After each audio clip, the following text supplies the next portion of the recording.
Hello students, कैसे हैं आप लोग। मुझे उम्मीद है आप लोग सब बहुत बढ़िया होंगे। तो हम लोगों ने जो लास्ट टॉपिक पढ़ा था उसके अंदर हम लोगों ने कोटा सब स्कूल के बारे में पढ़ा था। आज हम लोग इसी पार्ट को आगे कंटिन्यू करते हुए हम लोग बीकानेर सब स्कूल के बारे में पढ़ते हैं।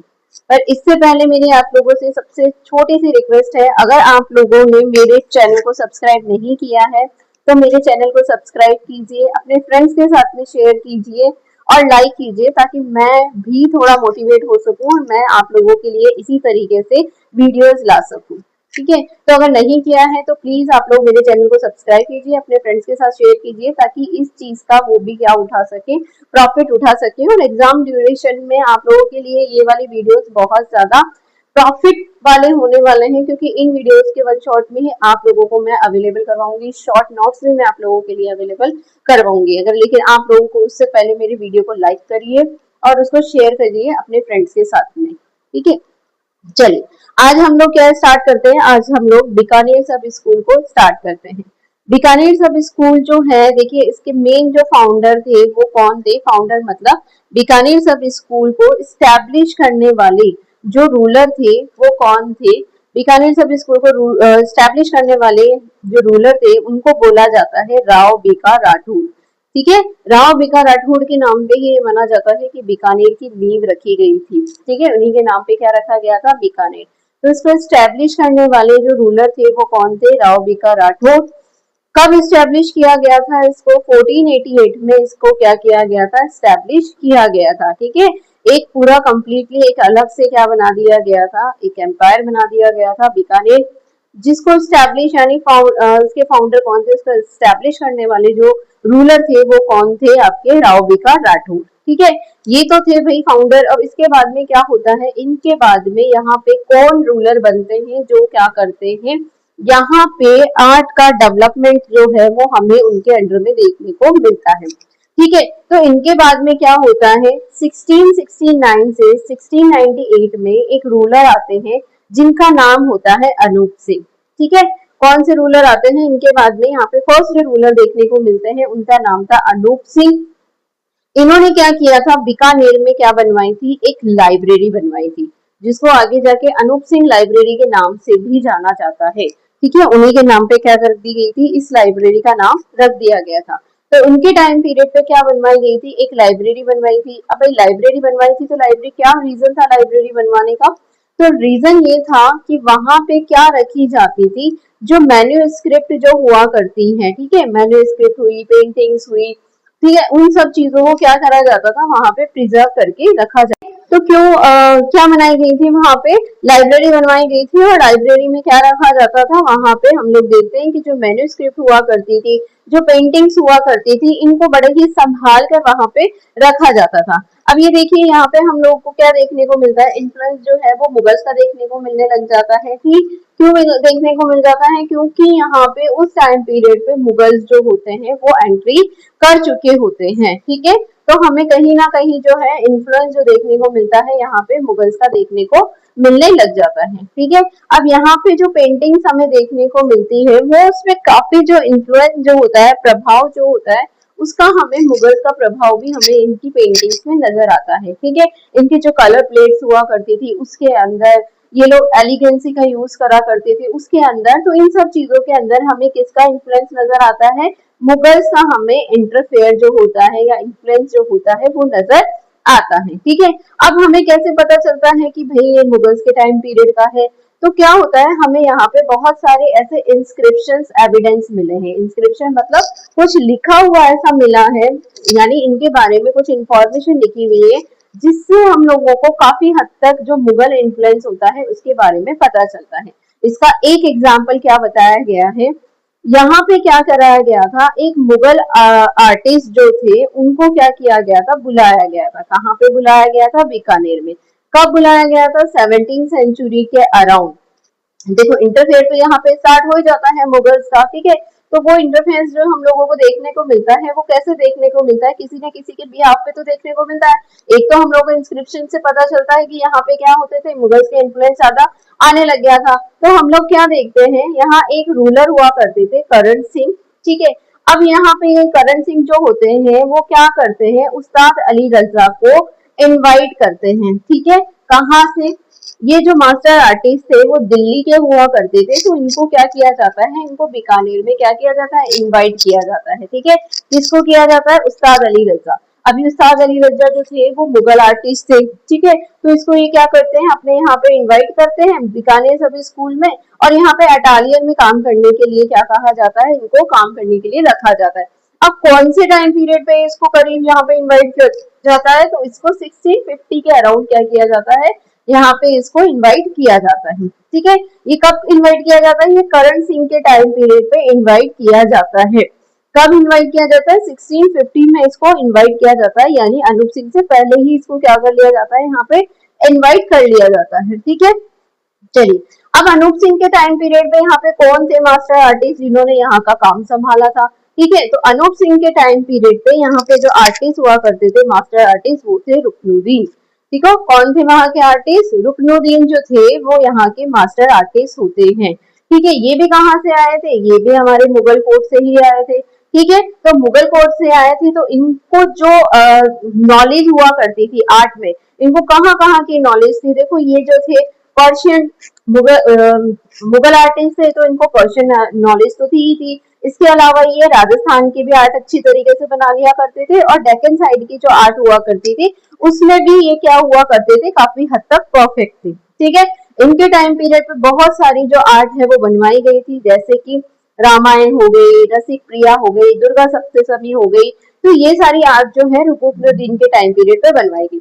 अब जैसे रुकनुद्दीन यहाँ पे काम कर रहे थे, उसके अलावा और भी आर्टिस्ट थे जो उनके अंडर में यहाँ पे काम कर रहे थे, जैसे इब्राहिम हो गए, ठीक है, नातू हो गए, साहिबदीन हो गए, ये सारे के सारे वेल नोन पेंटर्स थे जो यहाँ के अटालियर में काम करा करते थे। ठीक है, अब देखिए क्या हुआ करता है कि जब यहाँ पे मुगल्स आए थे ना, तो उस टाइम पीरियड पे यहाँ पे अटालियर्स बनवाने बहुत ज्यादा देखा जाने लग गया था। जैसे हम लोग है ना, अपनी नेक्स्ट आप लोग चैप्टर में पढ़ोगे, अकबर के टाइम पीरियड पे और हुमायूं के टाइम पीरियड पे बहुत सारे यहाँ पे क्या बनवाए गए थे, आर्ट स्टूडियोज बनवाए गए थे। ठीक है, तो यहाँ पे क्या होने लग गया, मुगल कोर्ट से इंस्पायर्ड होकर इन लोगों ने क्या करने स्टार्ट कर दिया, यहाँ पे मंडी यानी आर्ट अटालियर बनवाने इन्होंने स्टार्ट कर दिए। तो अनूप सिंह के टाइम पीरियड पे हम लोग देखते हैं कि यहाँ पे जो मंडी हुआ करती थी, आर्ट अटालियर को क्या बोला जाता है, इनके लैंग्वेज में मंडी बोला जाता है। तो मंडी की शुरुआत हो गई थी, और उस मंडी में कौन काम करते थे, उस मंडी में हमारे रुकनुद्दीन काम करते थे, और उनके जो मेन आर्टिस्ट थे यानी कि उनके नीचे जो काम करने वाले पेंटर्स हुआ करते थे, वो सारे के सारे क्या करा करते थे, उस मंडी के अंदर काम करा करते थे। ठीक है, एक मैन जो हुआ करता था मास्टर आर्टिस्ट होता था, और उसके अंडर में सारे के सारे आर्टिस्ट जो हुआ करते थे वो क्या करा करते थे, काम करा करते थे। अब हमें कैसे पता चला, इंस्क्रिप्शन के बिहाफ पे हम लोगों को पता चलता है। क्या करते थे ये लोग, क्या करा करते थे, जो भी आर्ट बनाया करते थे उसके पीछे इंफॉर्मेशन लिख दिया करते थे कि भाई ये वाली आर्ट जो है ये इसने बनाई है, ये इसने बनाई है। ठीक है, हम लोग भी तो पढ़ते हैं अपने आर्ट के पीछे अपना इंफॉर्मेशन लिख दिया करते हैं। तो इस तरीके से क्या किया गया था, यहाँ पे पेंटिंग की गई थी। ठीक है, और यहाँ पे जितने भी आर्टिस्ट हुआ करते थे, ये सारे के सारे आर्टिस्ट क्या करा करते थे, इस आर्ट स्टूडियो में मिलकर काम करा करते थे। और ये भी माना जाता है कि इसके साथ में बहुत सारी जो मंडीज हुआ करती थी, उनको ये लोग अलग अलग जगहों पे अलग अलग तरीके से ये लोग बैठ के काम करा करते थे। हर एक मंडी पे एक परफेक्ट मास्टर आर्टिस्ट को बैठा दिया जाता था। ठीक है, देखिए बीच में आप लोगों के इस चैप्टर में एक पेंटिंग दिखाई गई है, पेंटिंग को थोड़ा सा देख लीजिए आप लोग। ठीक है, Krishna supporting mount Govardhan by the Sahibdin Bikaner. ठीक है, ये कहाँ पे बनाई गई है, कृष्ण सपोर्टिंग माउंट गोवर्धन जो पेंटिंग है वो साहिबदीन के द्वारा बनाई गई है, बीकानेर की ये पेंटिंग है। ठीक है, ब्रिटिश म्यूजियम लंदन में इसको रखा गया है, 1690 के अराउंड इसको बनाया गया था। अब इसमें आप लोगों को सबको पता है, आप लोगों को कि कौन सी कहानी है ये हमारी भगवत पुराण से ली गई कहानी है। इसमें क्या करा गया है, कृष्ण भगवान जी जो है वो क्या कर रहे हैं, गोवर्धन पर्वत को ऐसा अम्ब्रेला उसको लेके खड़े हुए हैं, और यहाँ के जितने भी गोकुलवासी हुआ करते थे उनको प्रोटेक्ट करने की कोशिश कर रहे हैं। तो ये कहानी जो है इसके अंदर बनाई गई है। ठीक है, चलिए इसके अलावा हम लोग क्या देखते हैं कि देखो अनूप सिंह के टाइम पीरियड पे और भी बहुत सारी चीजें देखने को मिलती है हम लोगों को। यहाँ की जो पेंटिंग हुआ करती थी इसके अंदर जो हम लोगों को सिंपल सेंस देखने को मिलता है। ठीक है, मतलब ये लोग क्या करा करते थे, टिपिकल चीजें ना बना के एकदम प्लेन और सिंपल तरीके की पेंटिंग्स बनाने पे ये ज्यादा ध्यान दिया करते थे। ठीक है, अब यहाँ पे हम लोग एक चीज और देखते हैं कि यहाँ पे क्या किया जाता था, इन्हीं के टाइम पीरियड पे जो आर्चिविस्ट होता है, आर्चिविस्ट मतलब होता है इंफॉर्मेशन लिखने वाले। ठीक है, जो क्या करा करते थे, वो क्या करते थे, जो भी पेंटिंग बनाई जाती थी उसके पीछे क्या करा करते थे, डेट वगैरह जो हुआ करती है उसके बारे में उसकी इंफॉर्मेशन लिख दिया करते थे। यानी कि ये मान लीजिए इंस्क्रिप्शन लिखने वाले जो हुआ करते थे उसको आर्चिविस्ट बोला जाता है। और वो लोग क्या करा करते थे, इन लोगों का काम ही यह हुआ करता था कि ये सारी इंफॉर्मेशन जो हुआ करती थी वो उसके पीछे लिख दिया जाती थी। ठीक है, कई बार क्या होता था कि ये जो पेंटिंग्स बनाया करते थे वो कौन बनाया करते थे, पपिल्स बनाया करते थे, यानी जो मास्टर आर्टिस्ट होता है उसके डिसाइपल बनाया करते थे। अब कई बार डिसाइपल के नाम की जगह क्या कर दिया जाता था, मास्टर आर्टिस्ट का ही नाम उसके अंदर लिख दिया जाता था, सारी इंफॉर्मेशन जो हुआ करती थी उसके अंदर लिख दी जाती थी। ठीक है, किसकी लिख दी जाती है, मास्टर आर्टिस्ट की लिख दी जाती है। कई बार ये भी हुआ करता था कि जो इनकी पेंटिंग्स बनाई जाती थी, जो हमारे पर्पस यानी कि जो इनके स्टूडेंट जो पेंटिंग बनाया करते थे, मास्टर आर्टिस्ट एंड में आके क्या कर दिया करता था, उसके अंदर फिनिशिंग वाला या फिनिशिंग टच जो हुआ करती है। देखिए आपकी टीचर होती है तो वो भी तो यही करती है, आप लोगों की जो पेंटिंग होती है उसके लास्ट में क्या कर दिया जाता है, फिनिशिंग टच दिया जाता है। ठीक है, तो ऐसे क्या हुआ करते थे, जो मास्टर आर्टिस्ट हुआ करते थे यानी कि जो इनके डिसाइपल्स जो बनाया करते थे उसके ऊपर ये लोग क्या करा करते थे, लास्ट में टच दे दिया करते थे। अब लास्ट में टच देने के बाद में अब ऑटोमेटिकली वो पेंटिंग जो हुआ करती थी वो किसकी हो जाया करती थी, मास्टर आर्टिस्ट की हो जाया करती थी। ठीक है, जो भी चीजें की जाती थी इसके अंदर एक टर्म यूज किया गया है, गुदरई। गुदरई मतलब क्या होता है कि इसको फाइनल टच देना, ठीक है, या फिर उठाना, उकेरना, ठीक है, उसको ये बोला जाता है गुदरई वर्ड। फाइनल टच का मतलब क्या होता है कि जैसे मास्टर आर्टिस्ट का मतलब क्या होता है, मास्टर आर्टिस्ट क्या करेगा, जो भी आप लोगों ने बनाई उसके अंदर करेक्शन करेगा कि हाँ ये चीज कम है ये चीज ज्यादा है, तभी तो वो चीज परफेक्ट बन पाएगी। ठीक है, तो इसी तरीके से क्या किया जाता था, इसके अंदर एक गुदराई वर्ड यूज किया गया है, मतलब इस पेंटिंग का लिटरली मीनिंग होता है लिफ्ट, यानी उस पेंटिंग को उठाना। ठीक है, उठाना मतलब उस पे उसकी वैल्यू बढ़ाना। ठीक है, apart from the activities of making and the miniature, the studio of the enters and the task of the minimal and the repairing of the making copies and the older works। ठीक है, और इसके अंदर क्या देखने को मिला है हमें कि यहाँ का जो आर्ट स्टूडियो हुआ करता था उसके अंदर और भी बहुत सारे काम हुआ करते थे, जैसे कोई पुरानी जो मैन्युस्क्रिप्ट हुआ करती है उनको बनाना, उसके अलावा कोई पुरानी जो पेंटिंग्स हुआ करती है उनकी कॉपी करना और बहुत सारी चीजों को रिपेयर करना, ये सारी चीजें भी यहाँ पे हुआ करती थी। ठीक है, चलिए इसके अलावा हम लोग क्या देखते हैं, यहाँ पे पोर्ट्रेट्स भी बहुत ज्यादा जो होते हैं वो हम लोगों को देखने को मिलते हैं। ठीक है, कहाँ पे, बीकानेर स्कूल में। जो यहाँ के क्या हुआ करते थे, जो मान लीजिए यहाँ के जो पैट्रोन्स हुआ करते थे वो क्या करवाया करते थे, सेल्फ पोर्ट्रेट्स भी यहाँ पे बनवाया करते थे। और उससे पीछे क्या लगवा दिया करते थे, उसके पीछे ये लोग उनकी कंप्लीटली इंफॉर्मेशन जो हुआ करती थी वो इसके पीछे लगा दिया करते थे। ठीक है, ऐसी पेंटिंग्स यानी पोर्ट्रेट्स बनाने वाले जो आर्टिस्ट हुआ करते थे उनको क्या नाम दे दिया जाता था, उनको उस्ताद बोला जाता था। ठीक है, उस्ताद या फिर उस्ताद बोल दिया जाता था। किसको बोला जाता है, ऐसे पर्टिकुलर आर्टिस्ट जो क्या बनाया करते थे, वो सिर्फ और सिर्फ जो पोर्ट्रेट्स हुआ करते थे यानी कि यहाँ के जो रूलर्स हुआ करते थे उनकी जो पोर्ट्रेट्स बनाया करते थे और साथ ही के साथ में इंस्क्राइब कर दिया करते थे इंफॉर्मेशन इससे रिलेटेड, यानी इनके कई बार परिवार का भी नाम ये इंफॉर्मेशन इसके पीछे लगा दिया करते थे। तो ऐसे आर्टिस्ट को क्या बोला जाता है, ऐसे आर्टिस्ट को बोला जाता है उस्ताद। ठीक है, चलिए इनकी जो कलर प्लेट हुआ करती थी हमारे रुकनुद्दीन की, उनकी कलर प्लेट में हम लोग देखते हैं कि सॉफ्ट कलर टोन्स का ये लोग यूज करा करते थे। इब्राहिम का जो कम वर्क हुआ करता था, जो ड्रीम लाइक क्वालिटी वाला काम हुआ करता था, मतलब सोबर काम इन लोगों का हुआ करता था। ठीक है, figures are the dainty with the heavily moulded faces, और इनके जो चेहरे नेक्स्ट हुआ करते थे वो काफी मोल्डेड हुआ करते थे। ठीक है, इनका जो स्टूडियो हुआ करता था उसमें मोर प्रोफिलिक काम जो हुआ करते थे वो हम लोगों को देखने को मिलते हैं। इनके सब्जेक्ट क्या हुआ करते थे, बारामासा हो गए, रागमाला हो गया, रसिक प्रिया हो गया, इनके ऊपर ये लोग क्या करा करते थे, बहुत सारी पेंटिंग्स बनाया करते थे। और इसके अलावा हमें अदर पेंटिंग्स में क्या देखने को मिलता है, अदर पेंटिंग्स में हमें और भी थीम्स देखने को मिलती है, जैसे इनकी डे टू डे जो डायरीज हुआ करती थी वो हम लोगों को देखने को मिलता है। इसके अलावा हम लोग ये भी देखते हैं कि यहाँ पे डॉक्यूमेंट्रीज भी पेंट करवाई जाती थी। उसके अलावा हम लोग ये भी देखते हैं कि यहाँ पे लैंडस्केप वगैरह भी जो हुआ करते थे, यानी जो सारी चीजें होती है ना वो ऑर्डिनरी पेंटिंग्स जो होती है वो पेंटिंग्स हम लोगों को यहाँ पे देखने को मिलती है। ठीक है, ओकेजनली काफी सारी पेंटिंग्स बनवाई जाती थी, वो भी हम लोगों को यहाँ पे देखने को मिलती है। ठीक है, इसके अलावा एक पेंटिंग और यहाँ पे मेंशन की गई है जिसको बोला जाता है Krishna playing flute surrounded by cows, Bikaner. ठीक है, ये पेंटिंग जो है 1777 में बनाई गई थी, बीकानेर की पेंटिंग है। श्री कृष्ण है, उसके चारों तरफ क्या बैठी हुई दिखाई गई है, गायों को बैठा हुआ दिखाया गया है, यानी गायों से घिरे हुए कृष्ण को इसमें दिखाया गया है। ये दिल्ली में रखी गई है, नेशनल म्यूजियम में इसको रखा गया है, प्रिजर्व करके रखा गया है। देखिए आप लोग ये चीज अपने दिमाग में बैठा लीजिए। म्यूजियम का नाम, लाइब्रेरी का नाम आप लोगों से जरूर पूछा जाएगा। करीब 2 क्वेश्चन आप लोगों के ऐसे जरूर से आते हैं, तो आप लोगों को म्यूजियम लाइब्रेरी के नाम पता होना चाहिए, कौन सी पेंटिंग कौन से म्यूजियम में रखी गई है। ठीक है, इसके अलावा इसमें चैप्टर में एक पेंटिंग और है आप लोगों की, जिसको बोला जाता है आप लोगों की एक पेंटिंग है Krishna swimming and Radha and sad mood. ये पेंटिंग कहाँ की है? ये बीकानेर की पेंटिंग है। ठीक है, पेंटिंग कहाँ की है? ये बीकानेर की पेंटिंग है। देखिए ये वाली पेंटिंग जो है आप लोगों की कहाँ की है? ये बीकानेर की पेंटिंग है। ठीक है, अब ये जो पेंटिंग है मैंने आप लोगों को बताया ना, रसिक प्रिया इन लोगों के सब्जेक्ट हुआ करते थे, 12 मासा इन लोगों के सब्जेक्ट हुआ करते थे, उसी एपिसोड में से ये पेंटिंग उठाई गई है। ठीक है, ये जो पेंटिंग है इसको लिया कहाँ से गया है? इसका इलस्ट्रेशन रसिक प्रिया से लिया गया है। ठीक है, इसके अंदर जो है काफी सारी जो डेट और जो आर्टिस्ट के नाम वगैरह जो है वो सारे के सारे क्या किए गए हैं? मेंशन किए गए हैं।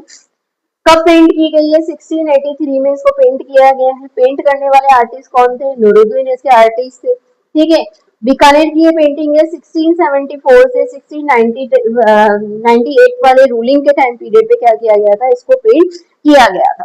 ठीक है, अब रसिक प्रिया में लिया गया तो क्या दिखाया गया? रसिक प्रिया में इमोशंस जो हुआ करती है, फिजिकल फॉर्म जो हुआ करती है, ठीक है, भाव को इसके अंदर रिप्रेजेंट किया गया है। तो देखिए इस वाली पेंटिंग में क्या दिखा रखा है? इस वाली पेंटिंग में 2 सेक्शंस को डिवाइड किया गया है। ठीक है, अपर सेक्शन और लोअर सेक्शन। अब अपर सेक्शन में क्या दिखा रखा है? कृष्ण जो भगवान है, देखिए स्विंग यानी कृष्ण भगवान क्या कर रहे हैं? झूला झूल रहे हैं, और राधा जो है मे बी राधा हो सकती है जो कारपेट पे बैठी हुई है जस्ट सामने। ठीक है, यानी रॉयल पैलेस में जो है वो कौन है? कृष्ण जी झूला झूल रहे हैं और राधा उनके सामने बैठी हुई है। अब राधा जी में भी हो सकता है सैड मूड में बैठी हुई है। अब रीजन क्या हो सकता है इसको किसी को भी नहीं पता, हो सकता है कृष्णा से झगड़ा हो गया होगा इनका। ठीक है, तो राधा को कैसे दिखाया गया है? सैड मूड में दिखाया गया है। कृष्णा को कैसे रिप्रेजेंट किया गया है? डिवाइन सोल, डिवाइनिटी जो हुआ करती है वैसे इनको रिप्रेजेंट किया गया है। झूले पे झूला झूलते हुए दिखाया गया है, ब्लू कलर में इनको रिप्रेजेंट किया गया। नीचे वाले सेक्शन में हम लोग देखते हैं, नीचे वाले सेक्शन में दूसरा सीन क्रिएट किया गया है। एक जो गार्डन वाला जो सीन हुआ करता है, देखो इस लाइन से क्या कर दिया गया है? इसको डिवाइड कर दिया गया है। ठीक है, एक जो गार्डन का सीन होता है उसमें क्या दिखाया गया है? कृष्णा दिखाया गया है, सामने है जो उसके कौन है? गोपियां, नायिकास को दिखाया गया है। वो क्या कर रही है? वो एकदम गेस्चर जो फॉर्म हुआ करती है वो फॉर्म लेके क्या हुई है? यहाँ आगे इनके सामने खड़ी हुई है। ठीक है, और वेस्टर्न फॉर्म में भी हो सकती है वो कुछ जो होती है डांसिंग फॉर्म में या इस तरीके की फॉर्म में ये लोग यहाँ पे खड़ी होंगी। ग्रीनरी का सीन दिखाया गया है, देखिए बैकग्राउंड में कितना ग्रीन लविश जो कलर है वो यूज किए गए हैं। ठीक है, अगेन इसमें श्री कृष्णा को डिवाइनिटी की फॉर्म में दिखाया गया है, और जो राधा है, देखो राधा को हमेशा ही ये लोग क्या वुमेन सोल के रूप में दिखाया करते थे। ठीक है, और कृष्णा को इन्होंने ब्लू कलर में रिप्रेजेंट किया है, येलो कलर की इन्होंने धोती पहन रखी है। ठीक है, गोपियां वगैरह जो है इनके सराउंडेड है, मे भी वो भी क्या कर रही है? वो भी हो सकता है कि वहां पे जो है वो गेस्चर फॉर्म में बैठी हुई है। ठीक है, तो इस तरीके से पेंटिंग जो है आप लोगों को बतानी है। और अगेन ये पेंटिंग जो है इसका कलेक्शन हम लोगों को कहाँ पे देखने को मिलता है? नेशनल म्यूजियम न्यू दिल्ली में इसका कलेक्शन हम लोगों को देखने को मिलता है। ठीक है, चलिए तो आज हम लोगों ने क्या पढ़ा है? आज हम लोगों ने बीकानेर सब स्कूल के बारे में पढ़ा है। बीकानेर सब स्कूल जो है उसको जो है राव बिगा राठौर के द्वारा क्या किया जाता है? एस्टेब्लिश किया जाता है। फिर जो है यहाँ पे करण सिंह आते हैं, करण सिंह के टाइम पीरियड में जो मास्टर आर्टिस्ट होती है दिल्ली से उसको बुलाया जाता है, उस्ताद अली रजा को। फिर अनूप सिंह होते हैं, अनूप सिंह के टाइम पीरियड में हम लोग देखते हैं कि रुकनुद्दीन वगैरह जो होते हैं यहाँ पे काम करते हैं। और उसके बाद में हम लोग टाइम टू टाइम देखते हैं कि यहाँ पे आर्टिस्ट जो होते हैं वो इंक्रीज होते जाते हैं, और यहाँ पे काम वेरिएशन भी जो होता है हम लोगों को देखने को मिलने लग जाता है। ठीक है, तो आप लोगों की देखिए या तो इसमें लॉन्ग क्वेश्चन आएगा, अदरवाइज इसमें से शॉर्ट क्वेश्चन आप लोगों के जरूर से जरूर आएंगे। तो शॉर्ट क्वेश्चन के भी मैं आप लोगों को लिए पीडीएफ जो हुआ करती है वो डालने की कोशिश करती हूँ शॉर्ट्स में, तो आप लोग उनको इजी फॉर्म में पढ़ने की कोशिश कीजिए। और अगर आपको इन डिटेल सुनना है तो आप मेरे वीडियो को जरूर से देखिए। ठीक है, और अपने फ्रेंड्स के साथ में मेरे वीडियो को शेयर कीजिए ताकि आगे मैं आप लोगों के लिए किशनगढ़ सब स्कूल जल्दी से लेके आऊं, ताकि आप लोगों का जो सिलेबस है वो फटाफट से हम लोग कवर कर सके। एटलीस्ट आप लोग के हाफ ईयरली से पहले पहले मेरा जो सिलेबस है वो कवर हो जाए, तो आप लोग हाफ ईयरली में अपने मार्क्स जो है अच्छे से गेन कर पाए। ठीक है, ओके, थैंक यू।